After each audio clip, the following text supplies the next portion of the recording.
This is Kamlesh Ahuja sir की chemistry class.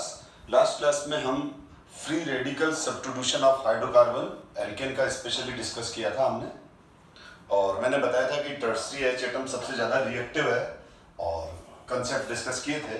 और आज हम आगे डिस्कस कर रहे हैं। अब जो हाइड्रोजन टाइप्स ऑफ हाइड्रोजन होते हैं वो केवल प्राइमरी सेकेंडरी टर्सरी नहीं होते हैं, उसके अलावा भी अलग अलग टाइप के एच एटम्स होते हैं जिनको हम बेंजिलिक एच एटम बोलते हैं, एलिलिक एच एटम बोलते हैं। और देखते हैं अपन क्या है, किस तरह से हैं।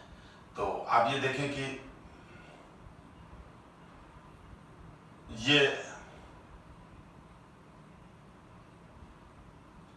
ये बेंजिलिक मैं क्लियर कर चुका हूं। ये बेंजिलिक कार्बन है, तो ये बेंजाइल ग्रुप है। थोड़ा सा ऊपर ले लेते हैं क्योंकि स्पेस कम पड़ेगा। ये हो गया हमारा।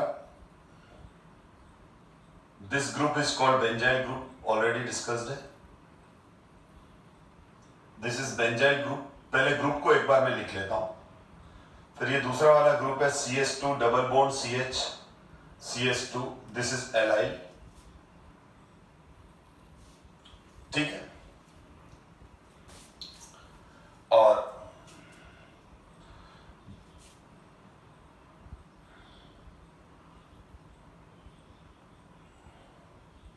This is alkyl.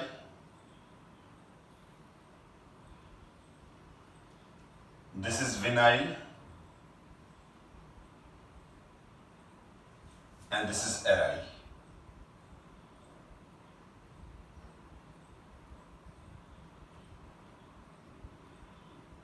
तो एराइल, तो पहले तो ये बेंजाइल ग्रुप है, एल्काइल ग्रुप है, ये सारे ग्रुप है। Benzyl, allyl, alkyl, vinyl, aryl, these are group which are already discussed in previous class। previous class में हमने डिस्कस किया था। ठीक है। अब यहां पर अब आप इसको अंडरस्टैंड करें। मैंने कहा था कि जब यहां पर ये जो कार्बन है,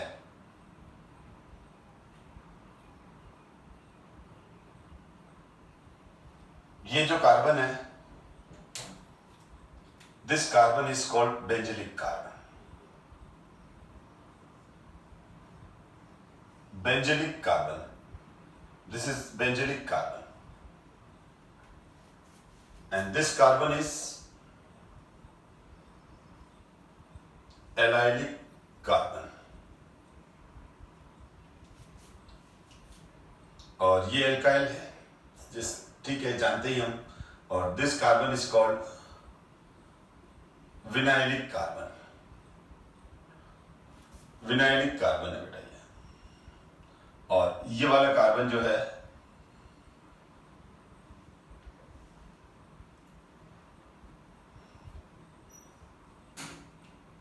ठीक है,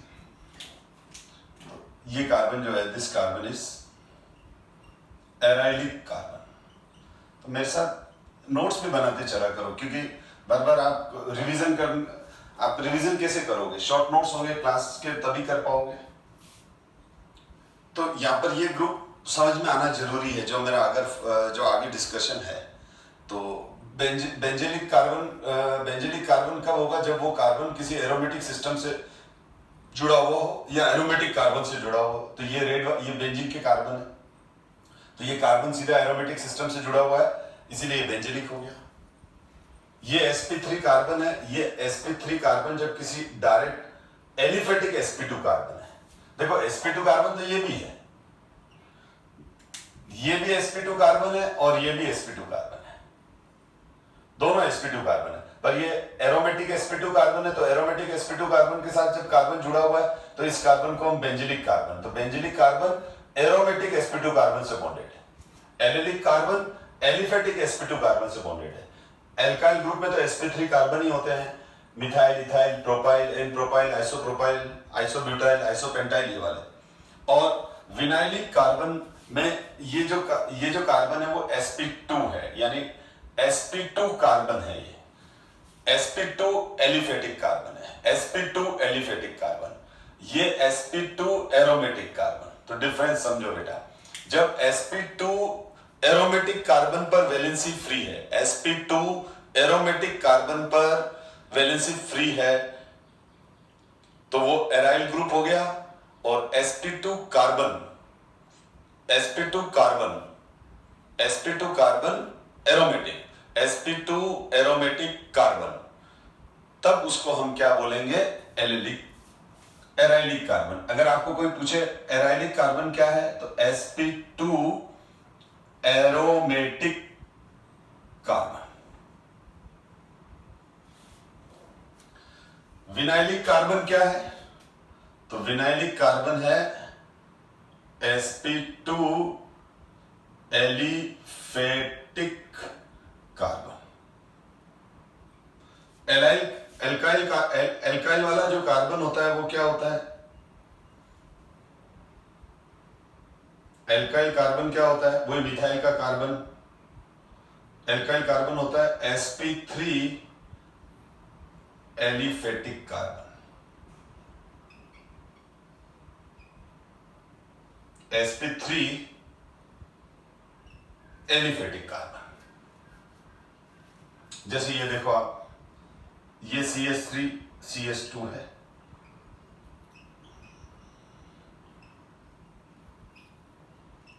तो ये देख लो, ये है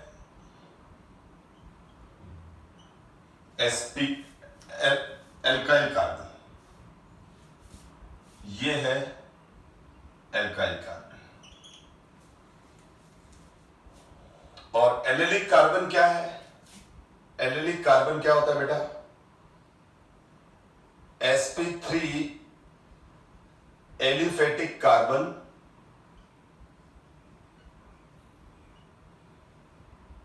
बॉन्डेड टू sp2 कार्बन। ठीक है, ये देख लो, ये है एलिलिक कार्बन, और ये एलिलिक कार्बन क्या है? sp3 है। sp3 एलिफेटिक कार्बन है जो किससे बॉन्डेड है? sp2 से। और बेंजीलिक कार्बन क्या है? बेंजीलिक कार्बन है, ये वाला कार्बन कौन सा है? sp3 हाइब्रिडाइजेशन है बेटा, इस पर हाइब्रिडाइजेशन कौन सा है? sp3। तो ये हो गया हमारा sp3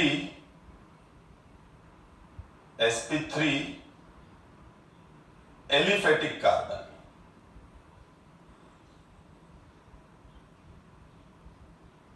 बॉन्डेड टू sp2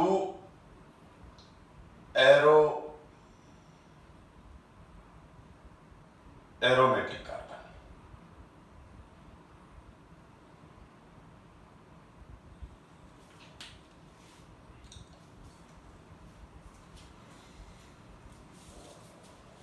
तो आप ध्यान से देखो, कंपेयर करो, थोड़ा सा मैं 2 मिनट दे रहा हूं आप, ठीक है? ये कार्बन है, एलिफेटिक है बेटा, एरोमेटिक थोड़ी। एरोमेटिक कार्बन तो ये रहे जो एरोमेटिक रिंग के पार्ट होते हैं, ये तो एरोमेटिक रिंग से अलग हो गया है, तो ये एलिफेटिक कार्बन है, this is not aromatic carbon, ठीक है ना? लेकिन ये जो 5 रेड वाले कार्बन है, ये एरोमेटिक कार्बन है। जो रिंग के कार्बन होंगे, रिंग के जो कार्बन होंगे वो एरोमेटिक कार्बन होंगे। रिंग से जो अलग हो गया कार्बन, ये रिंग से अलग है, ठीक है? तो ये एलिफेटिक है। तो देखो, बेंजीलिक कार्बन क्या होता है? बेंजीलिक कार्बन क्या होता है? तो बेंजीलिक कार्बन वो हो गया, बेंजीलिक कार्बन वो हो गया जो खुद तो एलिफेटिक sp3 कार्बन है, sp3 एलिफेटिक कार्बन, ये रहा sp3 एलिफेटिक, ये है sp3 एलिफेटिक कार्बन जो किससे बॉन्डेड है? sp2 एरोमेटिक कार्बन से। तो ये बेंजीलिक कार्बन की डेफिनेशन हुई। एलिलिक कार्बन, ये एलिलिक कार्बन है, तो एलिलिक कार्बन क्या हुआ? sp3 एलिफेटिक कार्बन है बॉन्डेड टू sp2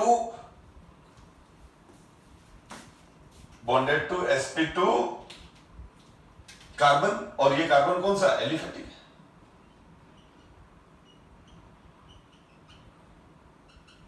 ठीक है, तो इन दोनों में डिफरेंस करो। बेंजिलिक और एलिलिक दोनों कार्बन sp3 एलिफेटिक है,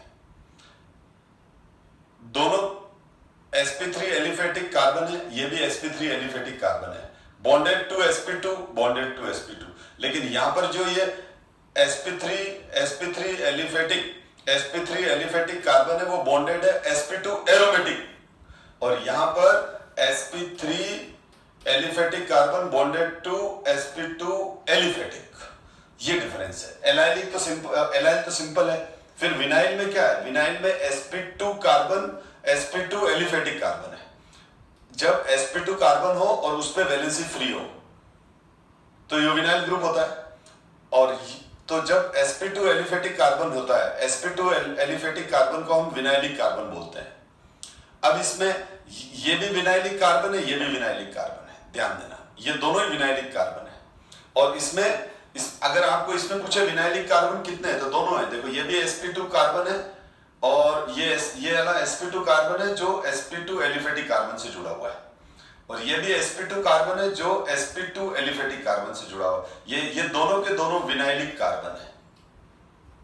अब इसमें ये 1 2 3 4 5 6 के 6 ही एराइल कार्बन है। अब देखो इसमें एराइल हाइड्रोजन कितने हैं तो 1 2 3 4 5 ये वाले। अब जैसे आप बोलते हैं ना, जैसे मैंने आपको प्रीवियस क्लास में समझाया था कि 1 डिग्री कार्बन के साथ जुड़ा हुआ hydrogen 1 degree hydrogen, 2 degree carbon के साथ जुड़ा हुआ hydrogen 2 degree carbon, 3 degree carbon से जुड़ा हुआ हाइड्रोजन 3 डिग्री कार्बन। यानी नाम का बेस हाइड्रोजन का नाम कैसे देते हैं? जैसे 1 degree hydrogen, 2 degree hydrogen, 3 degree hydrogen. 1 degree hydrogen मतलब वो 1 डिग्री कार्बन से जुड़ा हुआ है, 2 डिग्री हाइड्रोजन मतलब वो 2 डिग्री कार्बन से जुड़ा हुआ है, 3 डिग्री हाइड्रोजन मतलब 3 डिग्री कार्बन से जुड़ा हुआ है। तो उसी तरह से बेंजिलिक हाइड्रोजन क्या होगा? जो बेंजिलिक कार्बन से जुड़ा हुआ हाइड्रोजन है, जो बेंजिलिक कार्बन से जुड़ा हुआ हाइड्रोजन है, जो बेंजिलिक कार्बन से जुड़ा हुआ हाइड्रोजन है वो बेंजिलिक हाइड्रोजन हो गया। जैसे ये दोनों बेंजिलिक हाइड्रोजन है, क्योंकि बेंजिलिक कार्बन से जुड़ा hydrogen benzylic hydrogen. Allylic hydrogen कौन होगा? जो एलाइलिक कार्बन से जुड़ा हुआ हो, तो ये एलाइलिक कार्बन है, और इस एलाइलिक कार्बन से ये दोनों हाइड्रोजन जुड़े हुए हैं, तो ये दोनों हाइड्रोजन एलाइलिक हाइड्रोजन हो गए। ये एल्काइल हाइड्रोजन हो गए।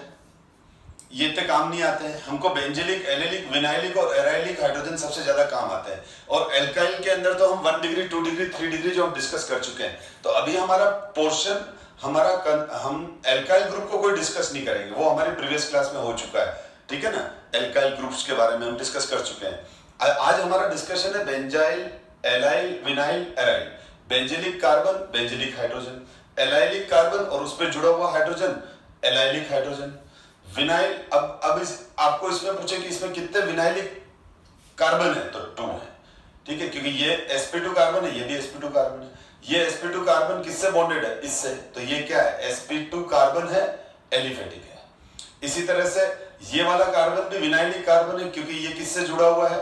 sp2 कार्बन एलिफेटिक से। अब इसमें पूछा जाए आपको विनाइलिक हाइड्रोजन कितने हैं तो 3 है। सॉरी, विनाइल ग्रुप में 3 है, 2 और 1। ये दोनों हाइड्रोजन कौन से हैं? Vinylic hydrogen. ये भी हाइड्रोजन कौन सा है? Vinylic hydrogen. Is it clear? अब यहां पर एरोमेटिक कार्बन के साथ जुड़ा हुआ हाइड्रोजन, एरोमेटिक कार्बन के साथ जुड़ा हुआ हाइड्रोजन क्या है? Aromatic hydrogen, aryl hydrogen. तो इसमें कितने एराइल हाइड्रोजन है? 1 2 3 4 5। 1 2 3 4 5। तो सबसे पहले आपको मैंने ये क्लियर किया कि एराइल, बेंजाइल, एलाइल, विनाइल और एराइल क्या है, ठीक है। एल्काइल ग्रुप ऑलरेडी डिस्कस कर चुके हैं। और फिर मैंने आपको बताया कि बेंजिलिक कार्बन क्या है, एलिलिक कार्बन क्या है, विनाइलिक कार्बन क्या है और एराइलिक कार्बन क्या है। फिर मैंने आपको बताया कि अगर बेंजिलिक कार्बन से जुड़ा हुआ हाइड्रोजन है, बेंजिलिक कार्बन से जुड़ा हुआ हाइड्रोजन है तो उसको बेंजिलिक हाइड्रोजन बोलेंगे। जैसे यहाँ 2 बेंजिलिक हाइड्रोजन हो गए। एलाइलिक कार्बन से जुड़ा हुआ हाइड्रोजन, एलाइलिक कार्बन से जुड़ा हुआ हाइड्रोजन एलिलिक हाइड्रोजन है। अब यह बहुत अच्छा इंपॉर्टेंट क्वेश्चन है। ये एलाइल ग्रुप है अब मेरा ये क्वेश्चन है कि एक एलाइल ग्रुप में कितने एलिलिक हाइड्रोजन है और कितने विनाइलिक हाइड्रोजन है।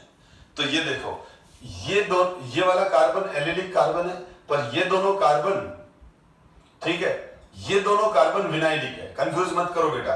आप बोलोगे सर इधर sp3 है, देखो डेफिनेशन में क्या लिखा हुआ है, विनाइलिक की sp2 एलिफेटिक कार्बन। तो ये देखो, यूं थोड़ी दे रखा है कि 2 होने चाहिए। देखो ये देखो, ये जो मैं ये बोल रहा हूं कि ये है एलिलिक कार्बन, ये है विनाइलिक कार्बन, ये है विनाइलिक कार्बन। कंफ्यूजन नहीं होना चाहिए, अगर है तो मैं रिक्लियर कर रहा हूं, इसमें तो कोई डाउट ही नहीं है। अब मैं इन दोनों के लिए बोल रहा हूं कि ये विनाइलिक है तो ये छुपा दो, तो देखो विनाइल बन ही रहा है।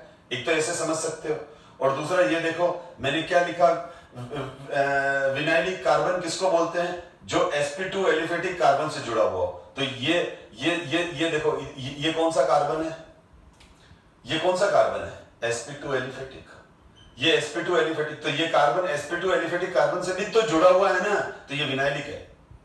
भले उधर sp3 उसे मतलब नहीं है, ठीक है, एटलीस्ट 1 sp2 एलिफेटिक कार्बन होना चाहिए। तो इसके साथ sp2 विनाइल, ये है, ये कौन सा कार्बन है, एरोमेटिक है कि एलिफेटिक है, एलिफेटिक है। कौन सा sp2, तो ये वाली कंडीशन है ना, ये वाला हाइड्रोजन यही तो है। ये देखो आप, सिमिलरली ये देखो आप, तो ये तो जैसे आप कोई कॉम्पिटिटिव एग्जाम दे रहे हो तो उसमें ये पूछ लेगा कि हाउ में एलिलिक, जो एलाइल ग्रुप है, उस एलाइल ग्रुप में कितने एलिलिक हाइड्रोजन होंगे और कितने विनाइलिक हाइड्रोजन होंगे। तो इसमें 2 तो एलिलिक हाइड्रोजन है और 3 विनाइलिक हाइड्रोजन है। 2 तो क्या है इसमें, 2 हैं एलिलिक हाइड्रोजन और 3 हैं विनाइलिक हाइड्रोजन। ये बहुत इंपॉर्टेंट क्वेश्चन है कॉम्पिटिटिव एग्जाम्स के हिसाब से। मैं बार बार बोलता हूं, कुछ बच्चे बोलते हैं सर हम पहले 12 कर लेते हैं फिर कॉम्पिटिटिव दे देंगे ड्रॉप करके। ऐसा कुछ नहीं है। केमिस्ट्री पॉइंट ऑफ व्यू से बोलूं तो 11th और 12th का, अगर केमिस्ट्री आपने डिटेल में ढंग से बोर्ड बुक से, एनसीईआरटी बुक से कर लिया है, तो अगर 100 क्वेश्चन आते हैं तो 99 क्वेश्चन एनसीईआरटी बुक से आते हैं, यानी 99% पेपर एनसीईआरटी से आता है। और 99 अगर आपने यही ढंग से कर लिया तो 99% ही, आप 100% के पीछे मत भागो, आप 99 के पीछे भागो। खाली एनसीईआरटी 11, 12 की चारों बुक ढंग से सोल्व कर दो। ढंग से सोल्व करने का मतलब जैसे मैं पढ़ा रहा हूं। अब क्वेश्चन आ गया एग्जाम में, तो अब आपका बेंजिलिक, एलिलिक, विनाइलिक और एराइल कंसेप्ट ही क्लियर नहीं है, और तो उस केस में क्वेश्चन तो आपको लगेंगे एनसीईआरटी बुक से है नहीं, तो आप 10 अदर बुक्स पढ़ोगे तो आप अपना टाइम वेस्ट कर रहे हो। ठीक है, अब जैसे ये क्वेश्चन है, ये क्वेश्चन अगर मैं बहुत स्टूडेंट से पूछता हूँ कि एलिलिक ग्रुप में कितने एलाइलिक कार्बन है और कितने विनाइलिक हाइड्रोजन है, तो पता चलता है उसको, तो अभी तो ये फाइंड आउट ही नहीं करने आ रहा है कि एलाइलिक हाइड्रोजन क्या होता है, विनाइलिक क्या होता है। ठीक है, और जिसको एलाइलिक और विनाइलिक समझ में भी आ जाता है तो वो कंफ्यूज हो जाता है। तो एक कॉम्पिटिटिव एग्जाम में इस तरह से घुमा फिरा के क्वेश्चन पूछ लेते हैं। जैसे मैंने कहा ना, एक क्वेश्चन बना दिया कि how many number of vinylic H atom and allylic H atom in allyl group. अब ये क्वेश्चन कॉम्पिटिटिव का है, लेकिन है तो एनसीईआरटी कंसेप्ट सही है ना, बुक के कंसेप्ट सही है ना। ये थोड़ी कि इस कंसेप्ट को पढ़ने के लिए आप 10 रिफ्रेशर पढ़ रहे हैं या किसी बड़े इंस्टीट्यूट के या बीएससी की हायर क्लासेस की बुक्स पढ़ने से समझ में आ जाएगा, ऐसा कुछ नहीं है। सब कुछ बुक के अंदर है, आपको खाली ढंग से पढ़ना है और एक अच्छे टीचर के साथ आगे बढ़ना है। ठीक है, तो ये हो गया। तो अब इसमें जो रिएक्टिविटी ऑर्डर है बेटा, रिएक्टिविटी ऑर्डर जो होता है इनका, वो आप याद कर लो। और अगर ऐसा रिएक्टिविटी ऑर्डर को मैं भी एक्सप्लेन खाली बताऊंगा, एक्सप्लेन नहीं करूंगा, ठीक है ना, जैसे अभी ये करा है, क्योंकि ये वाले जो पॉइंट जो है वो मैंने जो चीजें मैंने बेसिक क्लास में जीओसी में डिस्कस नहीं की है उसको मैं ही डिस्कस करूंगा, क्योंकि बाकी तो चैप्टर बहुत बड़े हो जाते हैं। तो जो रिएक्टिविटी ऑर्डर होता है उसमें सबसे ज्यादा जो होता है benzylic H atom. Most reactive कौन होता है? मोस्ट रिएक्टिव होता है बेंजाइलिक। मोस्ट रिएक्टिव कौन होता है? बेंजाइलिक। तो सबसे ज्यादा रिएक्टिव कौन हो गया? थोड़ा सा ऊपर ले लेता हूं, 1 मिनट। तो अब रिएक्टिविटी ऑर्डर क्या होता है? सबसे ज्यादा benzylic H atom. Free radical substitution में उससे कम रिएक्टिव एलाइलिक एच एटम, उससे कम रिएक्टिव एल्काइल ग्रुप के एच एटम, एल्काइल ग्रुप के एच एटम्स। अब इसमें भी ये एच एटम वापस 3 पार्ट में डिवाइड होंगे बेटा, बहुत important. Tertiary H, secondary H और प्राइमरी एच।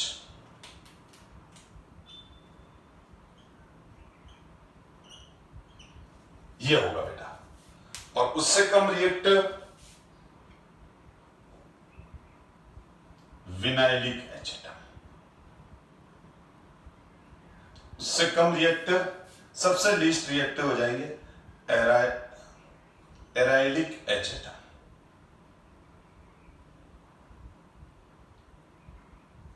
ये रिएक्टिविटी ऑर्डर माइंड में सेट कर लो, और इनके रीजंस अगर देखने हैं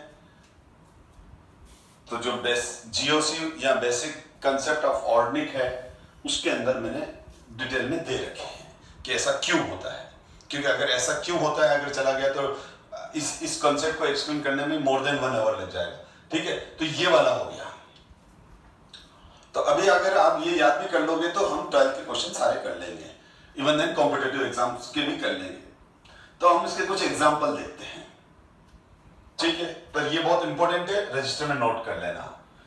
रजिस्टर पैरेलल साथ में रखा करो, पैरेलल नोट्स बनाया करो। यूनिक खाली वीडियो देख लिया क्लास में और फिर बंद कर दिया, फिर तो 5 दिन बाद वापस भूल जाओगे, और रिवीजन करोगे तो वापस वीडियो थोड़ी खोलोगे, तब तो बहुत टाइम लगता है। एक बार शॉर्ट नोट्स पैरेलल बनाया करो। ठीक है, ध्यान दो बेटा।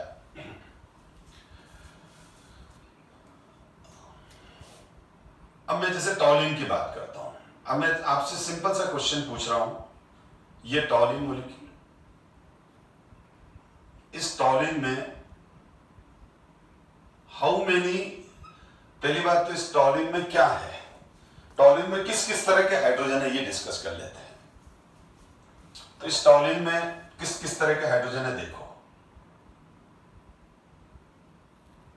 ये टॉलिन,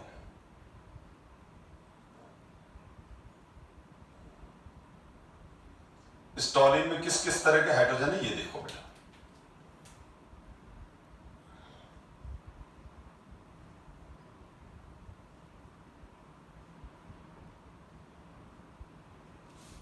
क्लियर? अब मैं इसमें ये वाला कार्बन कौन सा है, this carbon is benzylic carbon atom. ये बेंजेलिक कार्बन एटम है, हो गया ये बेंजेलिक कार्बन एटम।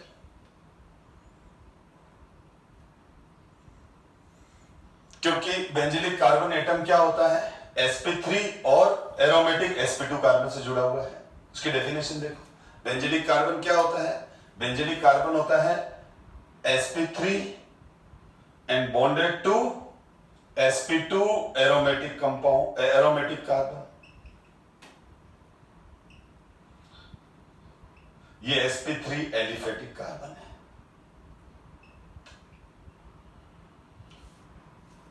तो अब बेंजिलिक एच एटम कितने हो जाएंगे, बेंजिलिक एच एटम कितने हो जाएंगे इसमें, 3, 1 2 3। क्योंकि बेंजिलिक कार्बन से जुड़े हुए हाइड्रोजन बेंजिलिक हाइड्रोजन होते हैं। बेंजिलिक एच एटम से जुड़े हुए हाइड्रोजन बेंजिलिक हाइड्रोजन होते हैं। अब अगर मैं इसमें पूछूं कि इसमें एराइलिक एच एटम्स कितने हैं, allylic H atom, sorry allylic carbon atom, तो हमारा आंसर हो जाएगा 6। ठीक है, ये जिन पे मैंने, ये सारे ब्लू वाले कार्बन क्या है, सारे ब्लू वाले कार्बन क्या है, एराइलिक एच एटम है। अच्छा, अब ये तो क्या है, ये CH है, ये CH है, ये CH है, ये CH है और ये भी CH है। इस पे तो इस कार्बन की वजह से तो 4 कंप्लीट हो गए ना, 1 2 3 4। अब एरेलिक H एटम पूछे तो कितने हो गए, 1 2 3 4 5। तो एरेलिक H एटम कितने हो जाएंगे, एरेलिक H एटम हो गए 5। तो अब इसमें क्या हो गया, जब अब कुल मिला के देखा जाए तो इसके अंदर C6H5CS3 5 + 3 टोटल 8 हाइड्रोजन है। तो 8 हाइड्रोजन में से 5 H एटम तो एरिलिक H एटम है और 3 H atom benzylic H atom है। तो जो अब मोर रिएक्टिव कौन है, ये है। तो ये वाले 3 बहुत ज्यादा मोर रिएक्टिव हैं, ये मोर रिएक्टिव हो गए।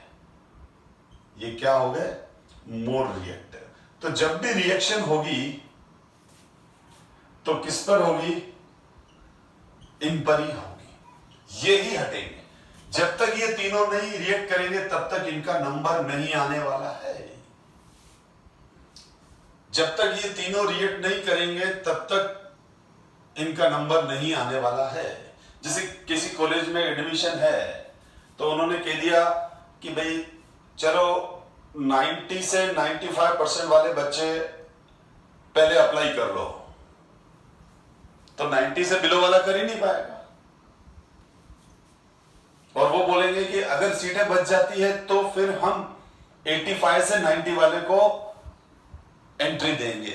तो इसका मतलब ये है कि 90 और 90 से अबव वाला ही स्टूडेंट कॉलेज जा सकता है, अप्लाई कर सकता है। एक एग्जांपल दे रहा हूं समझाने के लिए बेटा, ठीक है। बिलो 90 वाले का नंबर तभी आएगा जब 90 और 90 अबव वाले एडमिशन ले चुके हैं, उसके बाद अगर सीटें खाली है तो, अदरवाइज नहीं। तो यहां पर भी इन 3 रिएजेंट जो भी रिएक्शन होगी पहले इन तीनों पर होगी। अब ये तीनों रिएक्ट कर जाएंगे तो अगर कुछ बचता है तो वो इनके लिए बचेगा, अदरवाइज नहीं। तो ये रिएक्टिव है तो पहले रिएक्शन इस पे होगी।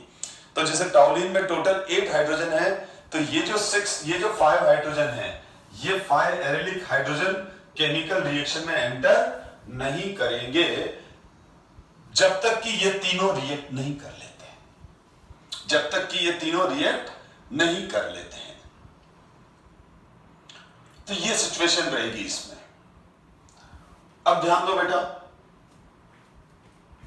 तो अब मैं अगर जैसे टॉलिन का क्लोरीनेशन कर रहा हूं सनलाइट में, जो हमने अभी पिछली क्लास में किया ही था,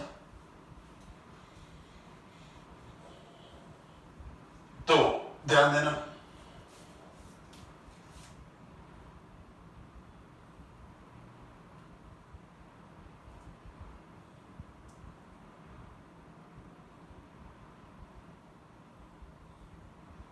अब मैंने इसका क्लोरीनेशन किया, यानी C6H5CS3।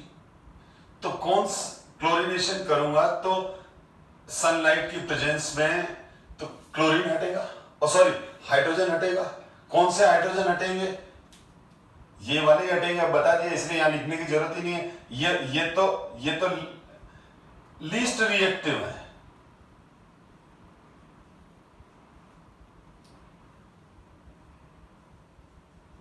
ये तो लीस्ट रिएक्टिव है बेटा, और ये मोस्ट रिएक्टिव है।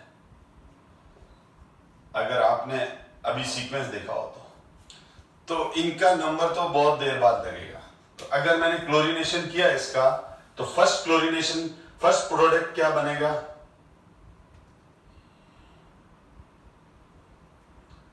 बेंजाइल क्लोराइड बन गया। क्या बन गया, बेंजाइल क्लोराइड बन गया, और HCl निकल गया। एक और क्लोरीन दिया भाई, रिएक्ट कर ले और भी। तो ये पांचों हाइड्रोजन चुपचाप बैठे रहेंगे, वेट करेंगे कि ये तीनों हाइड्रोजन निकले तो फिर हमारा नंबर आएगा।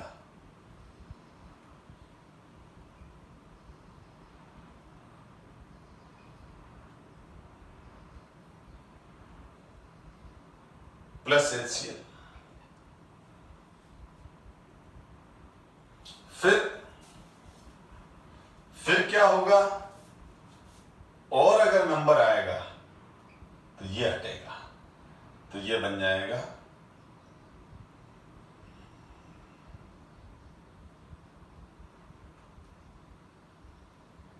HCl। तो यहां तक जाएगा, वो ये लिमिटेड अमाउंट है तो बेंजील क्लोराइड बन गया। इस कंपाउंड को हम क्या बोलते हैं? बेंजील क्लोराइड।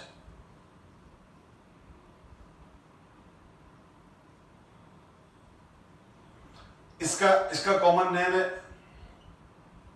Benzylidene chloride. जेम डाइलाइड हो गया ये, तो डीन आएगा। इसका स्पेशल नेम है बेंजो क्लोराइड। ट्राई नहीं लगाएंगे, ध्यान रखना, बेंजो क्लोराइड का फॉर्मूला है।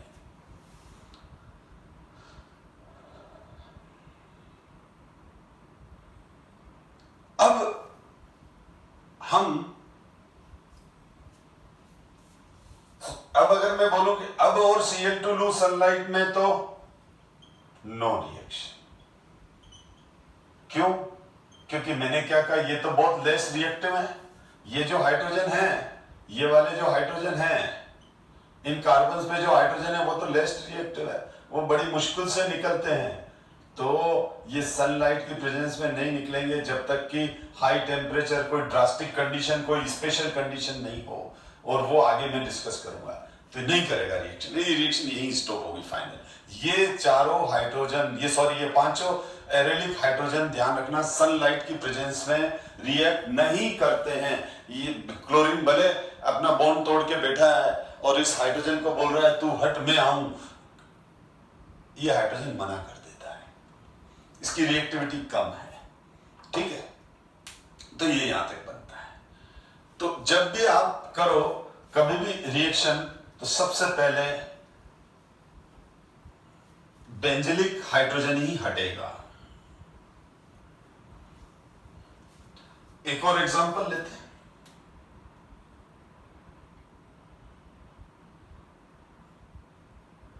ये देख लो, प्रोपीन है, प्रोपवनीन है।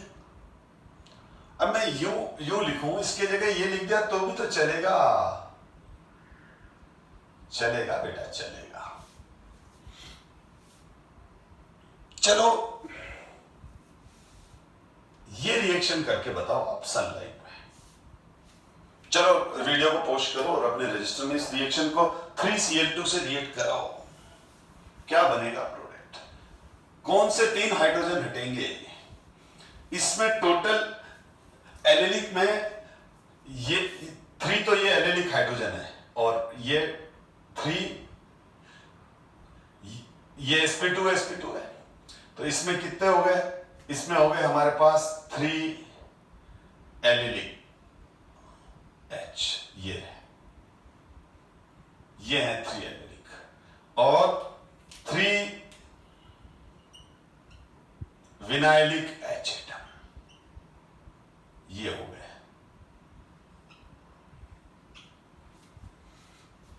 sp2 कार्बन से बॉन्डेड हाइड्रोजन, और वो sp2 कार्बन से बॉन्डेड हाइड्रोजन है। तो ये मोर रिएक्टिव है, ये मोर रिएक्टिव है, तो यही तो रिएक्ट करेंगे बेटा। ये मोर रिएक्टिव है तो यही तो रिएक्ट करेंगे बेटा।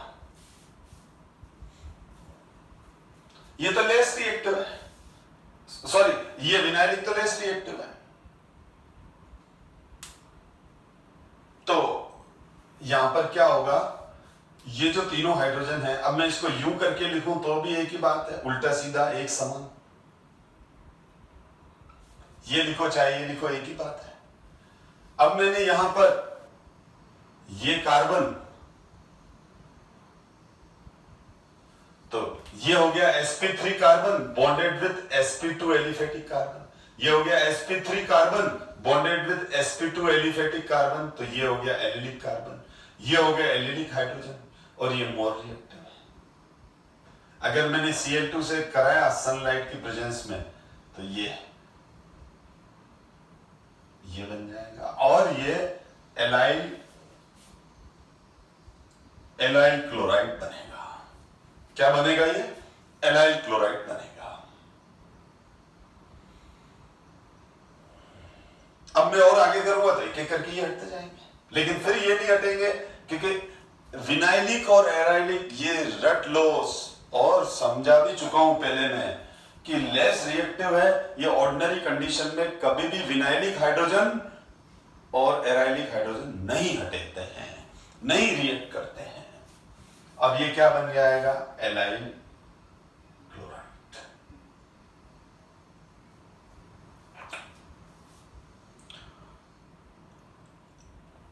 तो कुछ और एग्जांपल देखते हैं बेटा। बच्चे रट लेते हैं एलिलिक हाइड्रोजन, विनाइलिक और ये, और रिएक्टिविटी ऑर्डर भी रट लेते हैं। जिनको रटा हुआ है उनके क्वेश्चन सॉल्व नहीं होंगे। कंसेप्ट समझो जैसे मैं समझा रहा हूं आपको। कुछ क्वेश्चंस करो ताकि आपको बात समझ में आए कि अप्लाई कैसे करना है इनको। चलो ये दो रिएक्शन करके बताओ आप। एक ये वाली है,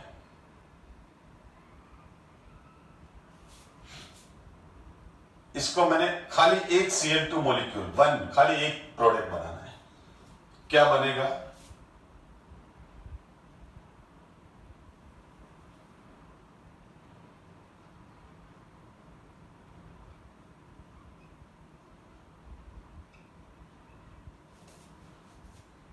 इसमें भी Cl2 केवल एक प्रोडक्ट बनाना है और कुछ अलग अदर डिस्कशंस भी डाल दूंगा मैं इसमें। खाली सिंगल प्रोडक्ट बनाना है, वन स्टेप प्रोडक्ट। एक Cl2 मॉलिक्यूल ही है, सपोज करो एक मॉलिक्यूल से एक मॉलिक्यूल रिएक्ट कर रहा है, तो क्या पॉसिबिलिटी है, क्या सबसे ज्यादा मेजर प्रोडक्ट बनेंगे, इसके बारे में बताओ मुझे।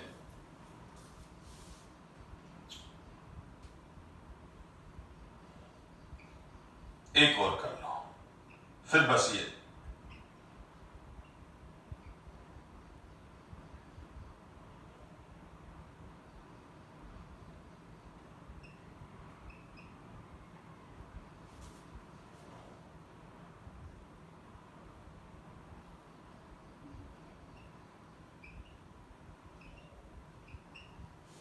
तीनों का ये केवल सिंगल प्रोडक्ट, इन तीन का क्लोरीनेशन करके प्रोडक्ट बना के बताओ बेटा।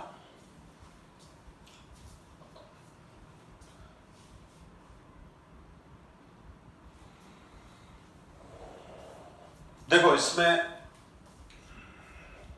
टाइप ऑफ हाइड्रोजन, अब मैं थोड़ा फास्ट ले लूंगा।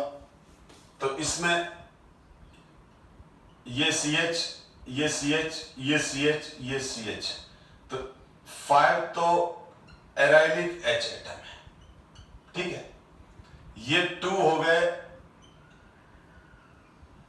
ये 2 हो गए हमारे बेंजाइलिक H एटम, और ये नॉर्मल 1 डिग्री, सॉरी वापस सही है, 1 डिग्री H एटम। ये तीनों 1 डिग्री H एटम है, एल्काइल वाले H एटम है। कौन से हैं? एल्काइल ग्रुप के सिंपल, ये सिंपल एल्काइल ग्रुप है। सिंपल ये 3 1 डिग्री H एटम है, 2 बेंजीलिक H एटम है, 5 एरिलिक H एटम है। सबसे ज्यादा रिएक्टिव कौन होगा?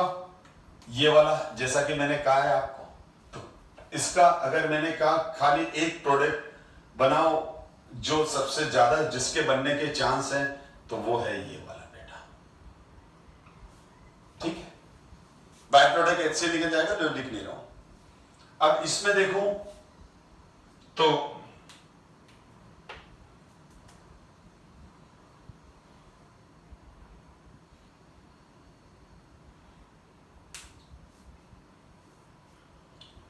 अगर हम इसमें देखें तो क्या होगा? इसमें विनाइलिक H एटम 1 है, ठीक है। एक मिनट, मैं थोड़ा सा और ज्यादा क्लियर, मेरे को जो क्वेश्चन पूछना था वो पर्पस सोल्व नहीं हुआ। ये वाला करना था, या मैं एक कार्बन कम लगाया मैंने। अब देखो, अब यहां पर देखो, यहां पर ये तो सिंपल एल्काइल ग्रुप वाले, ठीक है। ये तो सिंपल ये वाले हो गए बेटा, ये वाले 1 डिग्री H एटम है, एल्काइल हाइड्रोजन है। अब यहां पर ये वाला हाइड्रोजन हो गया विनाइलिक H एटम, ये हो गया हमारा विनाइलिक H एटम हो गया, क्योंकि ये कार्बन sp2 कार्बन से जुड़ा हुआ है डायरेक्ट। एक sp2 कार्बन से जुड़ा हुआ है। अब यहां पर ये सब के सब एलिलिक है, तो ये सब के सब क्या है? एलिलिक है, एलिलिक एच एटम है। कोई डाउट? अगर छोटे मोटे डाउट आ रहे हैं बेटा इस तरह की क्लासेस में जहां आप वीडियो देख रहे हो, तो ना आप इग्नोर कर दो उसको और उसको अलग से रजिस्टर में लिख दो। कभी मेरे कांटेक्ट में आओगे या फोन करके मेरे से पूछ सकते हो, तो वो अपन डाउट डिस्कस कर सकते हैं। क्योंकि अगर मैंने आपको इन क्लासेस में 10 पॉइंट एक्सप्लेन किए हैं और आपको 8 भी समझ में आ गए तो बहुत अच्छी बात है बेटा, क्योंकि वैसे मैं बहुत डिटेल पढ़ा रहा हूं, क्वेश्चन बहुत सारे करा रहा हूं, कभी कभी आ जाता है, मुझे भी आ जाता है डाउट। तो ना आप ये समझो कि हमको 8 पॉइंट समझ में आ गए, उन 2 को इश्यू मत बनाओ। उस 2 की वजह से अंदर आप नेगेटिव एनर्जी लाओगे ना तो आप कभी आगे नहीं बढ़ पाओगे। पेशेंस रखो, हो सकता है वो दूसरी बार अगर रिवाइंड करके देखो या अपने किसी फ्रेंड के साथ डिस्कस करो या मेरे साथ डिस्कस करो तो क्लियर हो जाता है। ठीक है, अब मेरे को थोड़ी मालूम पड़ता है कि कौन सी चीज आपको समझ में आ गई। ठीक है, वो होता है फिजिकल अपीयरेंस वाली क्लास में। ऑफलाइन क्लास में जब हम आमने सामने बैठे रहते हैं तो अचानक किसी को छोटा सा प्रॉब्लम आता है, सर ये कैसे आया, तो बड़ा लिखा होता है 2 मिनट में समझा देते हैं। लेकिन अगर नहीं आ रहा है कोई पॉइंट समझ में, 10 में से 8 पॉइंट आ गए, मजा आ गया, आपको बहुत मजा आ गया, आप खुश रहो। ठीक है, क्योंकि मैं बहुत ज्यादा क्वेश्चन करा रहा हूं तो 1-2 क्वेश्चन में कोई प्रॉब्लम आ गई तो उसको इग्नोर करो। हाँ, मेरे कहने का मतलब इग्नोर करने का मतलब ये नहीं है कि उसको छोड़ ही दो, फिर बाद में ध्यान से सोचो सर ने ऐसा क्यों कहा, या किसी अपने फ्रेंड से पूछो, नहीं तो मेरे से पूछ लो अगर मेरे कांटेक्ट में हो तो। ठीक है, यहां ध्यान दो बेटा। तो यहां पर देखो एलिलिक हाइड्रोजन है। अब यहां पर 2 तरह के एलिलिक हाइड्रोजन है।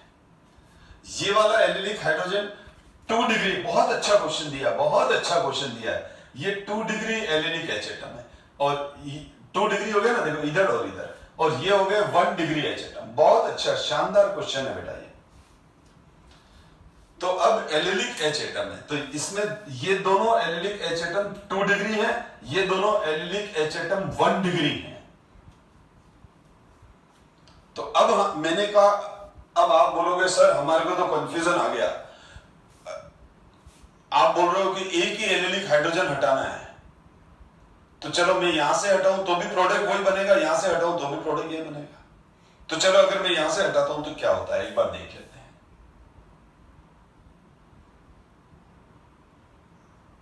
विनाइलिक तो हटने वाला ही नहीं है, विनाइलिक का तो नंबर ही नहीं आएगा। ये हटाया तो ये प्रोडक्ट बन गया। लेकिन अगर प्रोडक्ट जो भी है, मान लो इस प्रोडक्ट का नाम ए है, ठीक है, अब मैंने CH3 यहां हटा के और यहां लगा दिया, तो ये क्या बी बना कि ए ही है? ए ही है बेटा। तो इस ये वाले हाइड्रोजन पर क्लोरीन लगाओ, इस यहां पर एक हाइड्रोजन हटाकर क्लोरीन लगाओ, या फिर यहां पर एक हाइड्रोजन हटाकर क्लोरीन लगाओ, बात एक ही है, प्रोडक्ट एक ही मिलेगा। लेकिन दोनों ही नहीं मिलेंगे। क्वेश्चन जो मैंने पूछा है, एक जो सबसे ज्यादा पॉसिबल प्रोडक्ट है वो कौन सा बनेगा? वो बनेगा बेटा ये वाला। क्यों? ये क्वेश्चन क्यों बताओ आप, ये वाला क्यों बनेगा? अब 2 एलिलिक एच एटम हैं, 2 तरह के हैं, तो मैं बोल रहा हूं यहां इन दोनों कार्बन से, इन दोनों एलिलिक कार्बन से जो एलिलिक हाइड्रोजन है वो रिएक्शन में इन्वॉल्व नहीं होंगे, ये वाला होगा। क्यों बताओ क्यों बेटा? मैंने बता रखा है लास्ट क्लास में भी। अब ये 1 डिग्री एलिलिक है, ये 2 डिग्री एलिलिक है, तो मैंने क्या कहा था, 1 डिग्री से मोर रिएक्टिव होता है 2 डिग्री, तो फिर वो रूल चलेगा। तो अब इस केस में से 2 डिग्री एलिलिक मोर रिएक्टिव होगा किसके कंपैरिजन में? 1 डिग्री एलिलिक से, इसीलिए 2 डिग्री हटेगा। इसको कहते हैं कॉन्सेप्ट। ये आते हैं, इस तरह का क्वेश्चन आता है कॉम्पिटिटिव एग्जाम्स में।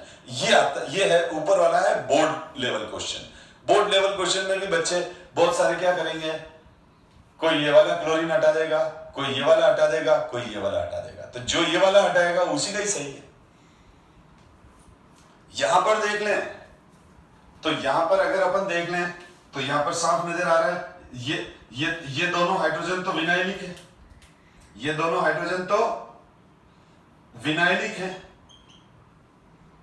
ये दोनों तो विनाइलिक एच है, और ये यहां पर जो सी है, ये तो सी है, ये CH है, और यहां पर ये क्या है, फाइ एराइलिक एचेटम है, तो ये सबसे लेस रिएक्टिव, इससे मोर रिएक्टिव ये होता है, और ये हो गया एलाइलिक, ये हो गए हमारे एलाइलिक एचेटम। ये देख लो, ये और ये एक ही है। sp3 aliphatic carbon sp2 aliphatic carbon से बॉन्डेड है, sp3 aliphatic carbon sp2 aliphatic carbon से बॉन्डेड है। ठीक है, तो ये हो गया हमारा एलिलिक। ठीक है, तो ये मोर रिएक्टिव है, तो इसका जो एक सिंगल प्रोडक्ट बनेगा वो ये वाला बनेगा। एराइलिक और विनाइलिक तो हटाने ही नहीं है, बिल्कुल नहीं हटाने हैं, उनकी रिएक्टिविटी कम होती है, वो तो स्पेशल और सर्टेन कंडीशन में ही रिएक्ट करते हैं। तो ये मोनोक्लोरिनेशन के प्रोडक्ट्स हैं, मोनोक्लोरिनेशन के मेजर प्रोडक्ट हो गए ये। तो मैं होप करता हूं आपको ये कॉन्सेप्ट समझ में आया होगा। ठीक है,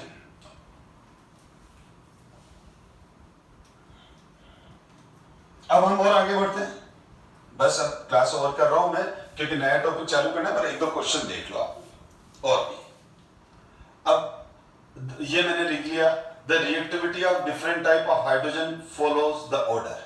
ठीक है, तो बेंजीलिक सबसे ज्यादा, फिर एलिलिक, फिर टर्शरी, सेकेंडरी, प्राइमरी मैंने बता दिया, यानी ये, और फिर विनाइल और टर्स। ये तीनों तो किसके अंदर होते हैं? एल्काइल के अंदर। एल्काइल के अंदर आते हैं ना प्राइमरी, सेकेंडरी, टर्सरी।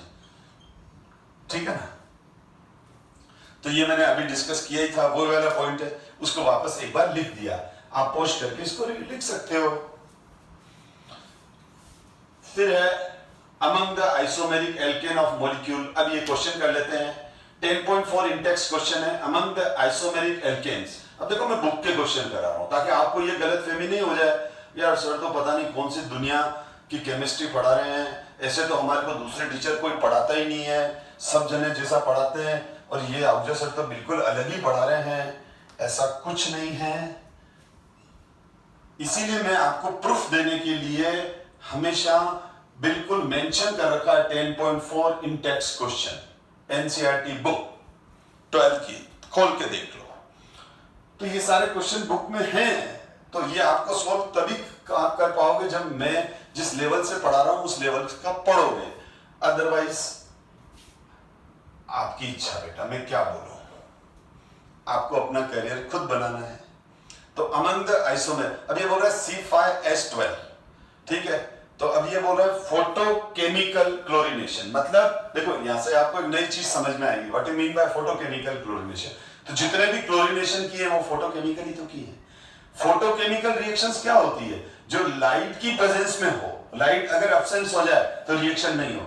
ऐसी रिएक्शंस जो केवल लाइट की प्रेजेंस में होती है उसको हम क्या बोलते हैं? Photochemical reactions. जैसे एल्केन का क्लोरीनेशन सनलाइट की प्रेजेंस में होता है, तो हम chlorination of alkene is called photochemical chlorination. देखो क्वेश्चन एनसीईआरटी का कितनी अच्छी चीज लिख दी उसने, आपको एक नई चीज सिखा गया। इसको ये क्वेश्चन आपको एक नई टर्म सिखा गया। फिर ये क्या बोल रहा है? ये बोल रहा है कि ना, among the isomeric alkanes of molecule formula C5H12 identify the one that on photochemical chlorination yield. Question ये 1 सेकंड का। A single monochloride, 3 isomeric monochlorides and 4 isomeric monochlorides। Question को आप सब जने वीडियो पोस्ट कर लो, क्वेश्चन को ध्यान से पढ़ो, उसके बाद क्वेश्चन को आप सोल्व करो, शांति से सोल्व करो। तब तक वीडियो पोस्ट मोड पर ही रखो। जब आपका क्वेश्चन हो जाए तो अनपोस्ट करो और फिर देखो मैंने किस तरह से सॉल्व किया, आपने किस तरह से किया। तो अब क्या हो जाएगा? ये बोल रहा है C5H12 पेंटेन है। C5H12 बेटा पेंटेन है। अब ये पेंटेन है तो सबसे पहले इसके आइसोमर बनाने पड़ेंगे आपको, क्योंकि पूछ ही यही रहा है। तो इसके जो आइसोमर हैं वो 3 बनेंगे, क्योंकि अब मैंने आपको क्या कहा था, पहले आप शांति से करो। जिस स्टूडेंट ने डायरेक्ट जो स्टूडेंट सॉल्यूशन देख रहा है वीडियो पोस्ट करके मेरे साथ क्वेश्चन प्रैक्टिस नहीं कर रहा है, खाली मैं जो क्वेश्चन कर रहा हूं उसका डायरेक्ट वो सॉल्यूशन देख रहा है, वो कभी नहीं कर पाएगा एग्जाम में, क्योंकि खुद करोगे तो खुद सीखोगे, मैं करूंगा तो मैं सीखूंगा, आप करो, आप क्वेश्चन प्रैक्टिस करोगे तो आप, ठीक है ना। ये तो होता ही नहीं है, ठीक है, कि कार सीखने गए तो जो आपको मोटर कार ड्राइवर है, जो आपको व्हीकल सिखा रहा है, कार सिखा रहा है, उसको बोलो बस आप चलाते रहो, मैं ध्यान से देखता रहूंगा, 1 महीने तक आप ड्राइवर की पास वाली सीट पे बैठे रहो और वो ड्राइवर चलाता रहेगा, आप सीखते रहना, फिर उसके बाद आप कार चला के देखना तो कितनी आई आपको समझ में आ जाएगा, ठीक है, क्योंकि आपने प्रैक्टिस की नहीं तो आप चला ही नहीं पाओगे। 3 आइसोमर, ठीक है। तो अब ये हो गया, चलो मैं एक काम करता हूं, सिस्टमेटिक ले लेता हूं, पहले स्ट्रेट चेन ले लेते हैं। तो ये हो गया एन पेंटेन, फिर दूसरा आइसोमर हो गया इसका आइसोपेंटेन, CH पे 2, ठीक, और तीसरा आइसोमर होता है इसका ये। तो इसके टोटल 3 आइसोमर बन गए बेटा, नियोपेंटेन।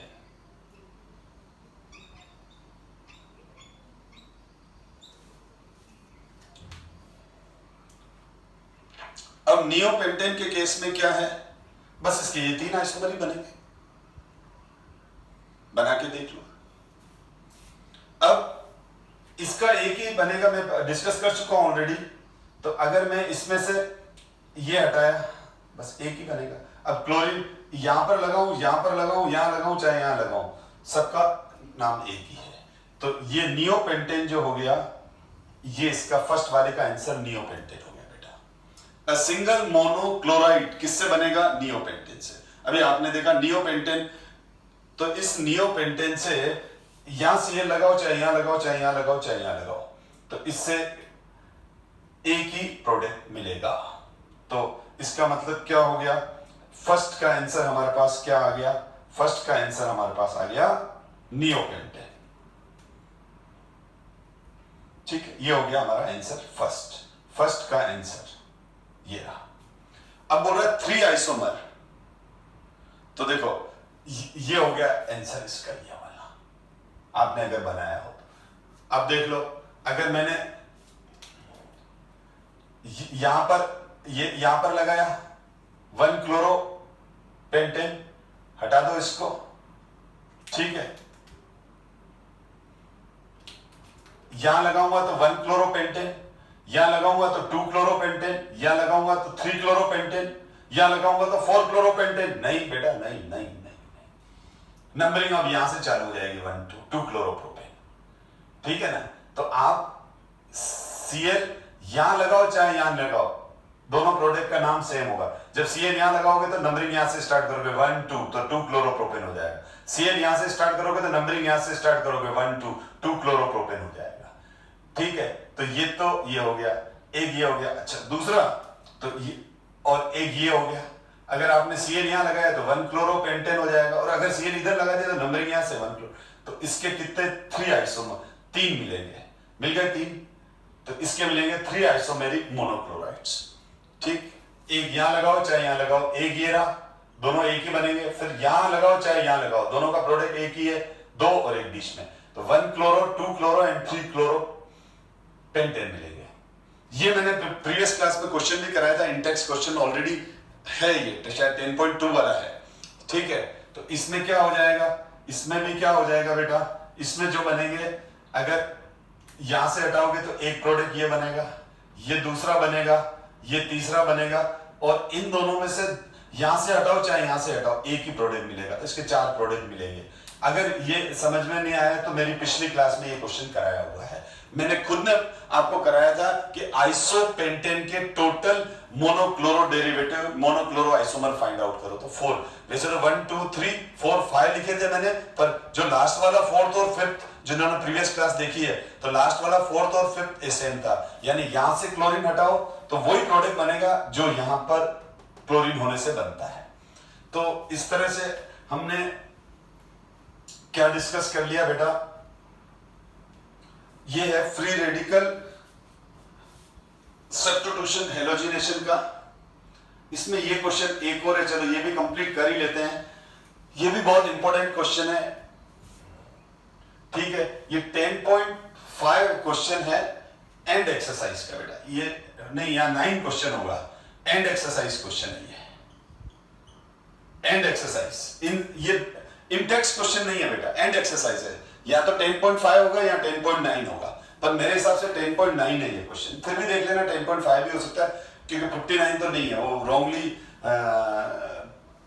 प्रिंट हो गया है या पेस्ट हो गया है या लिख दिया है, जो भी है। तो ये या तो 10.5 नंबर वाला क्वेश्चन है, ठीक है, या तो ये एनसीईआरटी एंड एक्सरसाइज में 10.5 क्वेश्चन होगा या 10.9। चेक जरूर किया करो कि सर ये जबरदस्ती मर्जी से अपने क्वेश्चन बना के और बोल देते हैं ये एनसीईआरटी का ये वाला क्वेश्चन है। चेक किया करो, विश्वास मत किया करो, पहले इस्तेमाल करो फिर विश्वास करो, यानी पहले देखो वास्तव में है कि नहीं है, फिर बिलीव करो।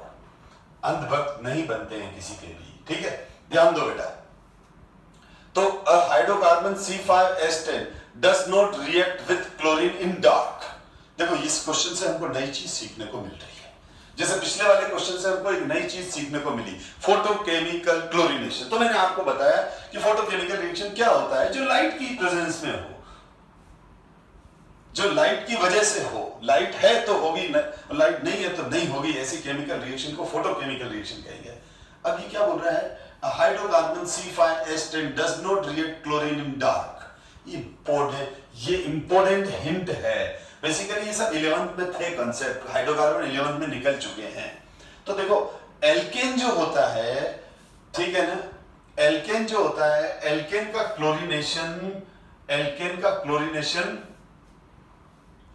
डार्क, अगर मैंने RHCl2 और डार्क ले लिया, अंधेरे में ले लिया, अंधेरे में रखा इसको, तो नो प्रोडक्ट। यानी अगर हम एल्केन का क्लोरीनेशन डार्क में कर रहे हैं, अंधेरे में कर रहे हैं, नो रिएक्शन, सनलाइट चाहिए, फोटोकेमिकल रिएक्शन है। लेकिन अगर मैं 11th में था बेटा ये कंसेप्ट, लेकिन मैं आपको बता रहा हूं, चिंता मत करो, अगर मैं एल्कीन को Cl2 से रिएक्शन कराऊं डार्क में भी, तो एल्कीन तो मोर रिएक्टिव है एल्केन से, एल्केन तो लेस रिएक्टिव है। एल्केन्स को तो हम क्या बोलते हैं, पैराफिन्स, लेस रिएक्टिव। एल्कीन्स को क्या बोलते हैं, ओलिफिन, ठीक। तो ये CH2 double bond CH2 olefin है, ये मोर रिएक्टिव है पाई बॉन्ड की वजह से, तो ये डार्क में ही रिएक्ट कर जाते हैं। तो ध्यान रखना, एल्केन सैचुरेटेड हाइड्रोकार्बन क्लोरीन से, Cl2 से डार्क में रिएक्शन नहीं करते हैं, लेकिन एल्कीन और एल्काइन डार्क में रिएक्शन करते हैं। तो अब सबसे पहला पॉइंट क्या है, इसने लिखा है कि hydrocarbon C5H10 does not react with chlorine in dark। मतलब does not react with chlorine in dark। इससे हमको ये मालूम पड़ गया कि ये एल्केन है बेटा, लेकिन ये एल्कीन नहीं है, ये एल्कीन नहीं है। क्यों नहीं है ये एल्कीन? क्योंकि अगर एल्कीन होता तो वो डार्क में भी रिएक्ट करता, तो does not react with chlorine in dark, मतलब एल्केन हो गया। क्योंकि ये क्वेश्चन बड़ा अच्छा है, लास्ट क्वेश्चन है C5H10। अगर देखा जाए तो C5H10 एल्केन का कॉमन फॉर्मूला क्या होता है, CnH2n+2। ये एल्केन का कॉमन फॉर्मूला हो गया। एल्कीन का कॉमन फॉर्मूला क्या होता है, एल्कीन का कॉमन फॉर्मूला होता है CnH2n। तो एल्केन का कॉमन फॉर्मूला है CnH2n+2, एल्कीन का है Cn। अगर मैं यहां C5 लूं तो C5H12 बनेगा, 5 कार्बन पर। अब बोलो 5 क्यों नहीं बेटा, क्वेश्चन में 5। और अगर मैं ये C5 लूं तो C5H10 बनेगा। तो C5H10 किसका कॉमन फॉर्मूला है? किसका कॉमन फॉर्मूला है? एल्कीन का, यस। और CNS2N के अकॉर्डिंग C5H10 बना, मतलब ये एल्कीन है। C5H12 CnS2n + 2 के अकॉर्डिंग बना है, इसका मतलब ये एल्केन है। लेकिन मैं तो कह रहा हूं ये एल्कीन है ही नहीं। तो बेसिकली ये एल्कीन का ही कॉमन फॉर्मूला नहीं होता है, ये CnS2n साइक्लोएल्केन का भी कॉमन फॉर्मूला यही होता है। तो कॉमन फॉर्मूला एल्कीन का क्या होता है? CnS2n। साइक्लोएल्केन का क्या होता है? CnS2n। आप देख लो, अगर मैं 5 कार्बन का साइक्लोएल्केन बनाऊंगा तो यही तो बनेगा। अब इसको हटाओ तो जानते हैं, तो यही तो बनेगा। क्या बनेगा?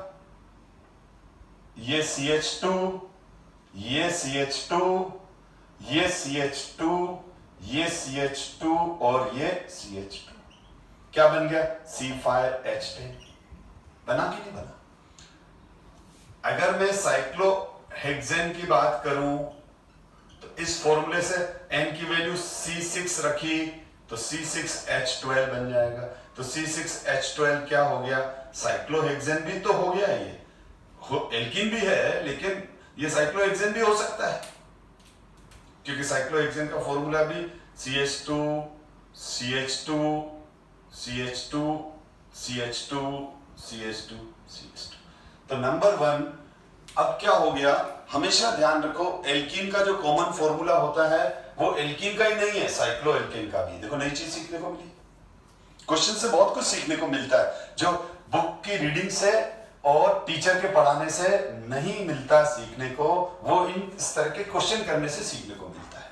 इसलिए हम बोलते हैं क्वेश्चन प्रैक्टिस ज्यादा किया करो। तो अब ये बोल रहा है कि इसका मतलब ये हो गया कि ये इसने मना कर दिया एल्कीन नहीं है, तो फिर CnS2n और क्या हो सकता है? साइक्लोएल्केन होगा। तो इसका मतलब क्या हो गया? ये साइक्लोपेंटेन हो गया। क्या हो गया? साइक्लोपेंटेन हो गया। अब अगर मैं इसने क्या कहा है, फिर साथ में खाली एक ही बनेगा, ठीक है? तो ये देखो बेटा, ध्यान देना,